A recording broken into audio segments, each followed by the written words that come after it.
that there are certain people who are so absorbed when they are worshipping Allah Tabarak wa Ta'ala, or when they are offering their prayers, that they don't even realize what is happening around them when they are engaged in the remembrance of Allah, when they are engaged and occupied in the worship of Allah, when they are offering the prayers. For instance, Imam Azam Abu Hanifa radiyallahu ta'ala anhu, Imam Azam Abu Hanifa radiyallahu ta'ala anhu, he was once praying his prayers when there was a snake on the roof of the mosque.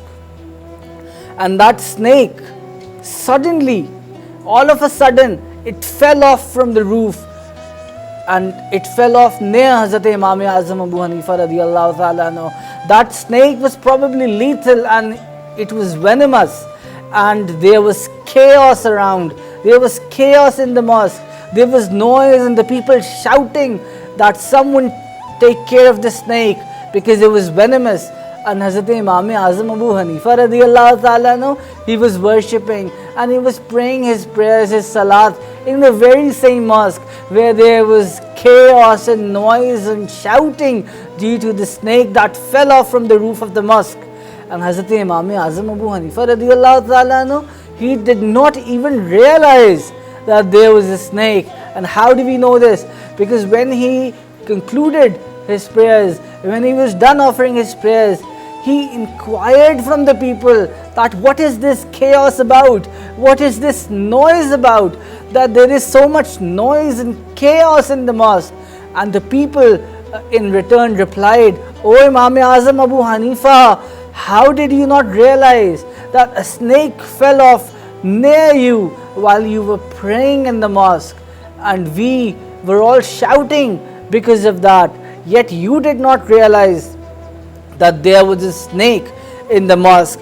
And a similar incident has also been recorded of a blessed companion of the Honorable Messenger, the Noble Messenger, the Holy Prophet, peace be upon him, a companion, a Ansari companion, an Ansari Sahabi of the Holy Prophet, peace be upon him, that he was busy and occupied in worshipping Allah. He was offering his prayers while he was offering the prayers, an arrow pierced through his body. An arrow pierced through the Ansari Sahabi's body when he was busy and occupied in the worship of Allah. And he was so absorbed in the worship of Allah Tabarak wa Ta'ala, he was so absorbed in the offering of prayers that he did not even realize that an arrow from the enemy had just pierced through his body, and there was blood that was flowing,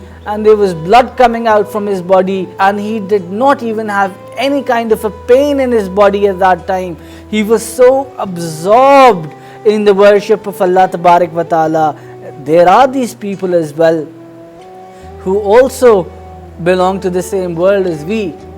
Let's ponder upon ourselves. Let's think about ourselves, my friends. When we worship Allah, when we are engaged in the remembrance of Allah, when we are offering our prayers, when we are offering our first and obligatory prayers, do we realize what is happening to us? All the worldly matters we are thinking about when we are offering the prayers. When is it the time when we are so absorbed in the worship of Allah that we don't realize anything else, but it is only Allah Tabarak wa Ta'ala who we think about? Very few.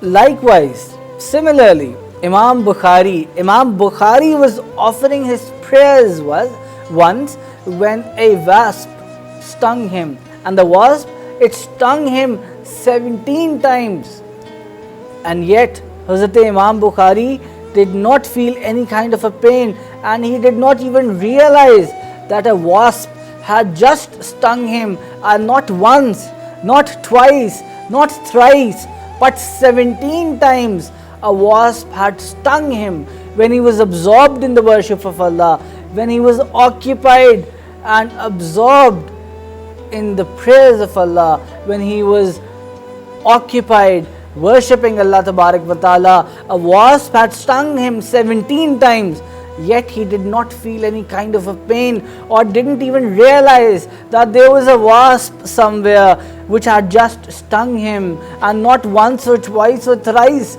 but 17 times. These were also the people. These were the pious and honorable people. And these, my Sayyidi Shaykh Muhammad Mohsin Munawwar Yusufi states that these are the very people, these are the very honorable and respectable people which will be blessed with the sight of Allah Ta'ala at the day of judgment.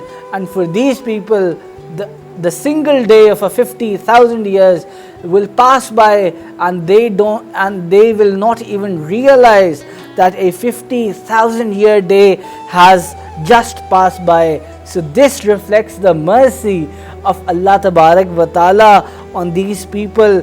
Then think about us. Where do we stand? Where do we stand?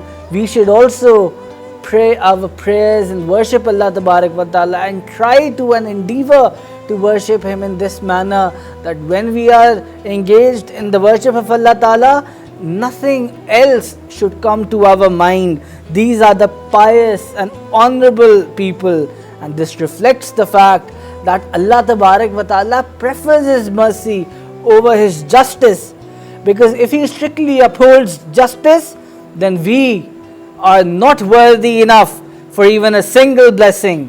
We cannot claim that we are worthy enough of even a certain blessing, of even a single blessing. We cannot put forward such a claim. So for the sake of those pious people who will be so absorbed in His blessed sight at the day of judgment, that the 50-year day of judgment will pass by in as little as when a person offers his first prayers.